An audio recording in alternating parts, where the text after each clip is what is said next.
तो दोस्तों महाभारत के ऊपर आधारित नेटफ्लिक्स पे एक नया एनिमेटेड शो आया है। तो चलिए बात करते हैं मुझे पर्सनली ये शो कैसा लगा और क्या आपको ये शो देखना भी चाहिए या फिर नहीं। सबसे पहली बात तो कोई 10-20 एपिसोड या फिर कोई 1-2 मूवी से पूरी महाभारत को कवर नहीं कर सकता है, तो ये सीरीज भी ऐसा ही कुछ ट्राई करते हैं। इसका सीजन 1 सिर्फ 9 एपिसोड का है और हर एक एपिसोड का लेंथ 25-30 मिनट के आसपास है। तो ये पूरे शो को कंप्लीट करने के लिए आपको कम से कम 4 या 4.5 घंटे तो देना पड़ेगा। क्या ये 4 घंटे ये सीरीज डिजर्व करता भी है या फिर नहीं, चलिए इस पे बात करते हैं। और ये बात तो आपको पता ही होगा कि महाभारत के टॉपिक में कोई स्पॉयलर्स नहीं होता, क्योंकि इसका बेसिक स्टोरी नॉलेज सबको होता है। तो ये सीरीज भी ऐसे ही स्टार्ट होता है। महाभारत का स्टार्टिंग से स्टार्ट ना हो कि ये सीरीज सिर्फ फोकस करता है युद्ध पे। 18 दिनों का जो महायुद्ध हुआ था, कैसे हुआ था और कौन कौन इस पे इन्वॉल्व थे और सभी कैरेक्टर का उसका जो डेप्थ में जाने की कोशिश करते हैं और उसका थोड़ा थोड़ा बैक स्टोरी भी दिखाया जाता है। इसका पहला एपिसोड ही स्टार्ट होता है अभिमन्यु और उत्तरा के विवाह से और इसका जो एंड होता है गुरु द्रोणाचार्य के अंत के साथ। कुछ पॉजिटिव्स की बात करें तो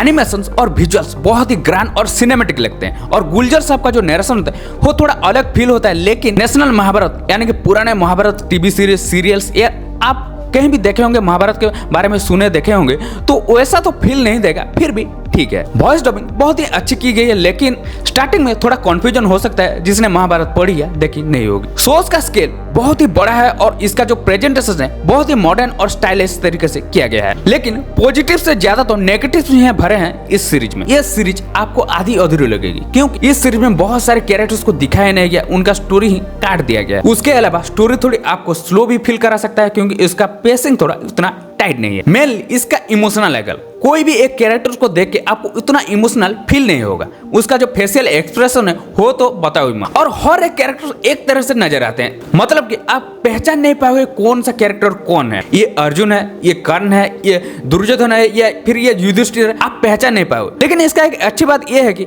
हर एक कैरेक्टर को उनके नाम से बुलाया जाता है, इसलिए आप पहले 3-4 एपिसोड में आप थोड़ा सा टाइम लगेगा, फिर आपको हर एक कैरेक्टर को पहचानने लगोगे। अगर आपने महाभारत देखी सुनी नहीं है और आपको इसका बेसिक स्टोरी का नॉलेज नहीं है, तो आप ये सीरीज नहीं देख सकते हैं, क्योंकि आपको ये बहुत ही कॉम्प्लिकेटेड लगेगा, आपको समझ में नहीं आएगा। अगर जिसने ये महाभारत के बारे में सुना है, देखा है, भगवत गीता पढ़ा है या फिर श्री कृष्ण के बारे में कुछ भी जानते हैं, इस महायुद्ध के बारे में कुछ भी जानते हैं, तो ये सीरीज आप एक बार जरूर ट्राई दे सकते हैं। और मेरी पर्सनल ओपिनियन की बात करूं तो मैं इस सीरीज को दूंगा 6.5 आउट ऑफ 10 स्टार। ऐसे ही इंटरेस्टिंग मूवी अपडेट्स या फिर मूवी रिव्यू के लिए मुझे फॉलो करना बिल्कुल भी मत भूलिएगा। मिलते हैं अगले वीडियो में, टिल देन बाय।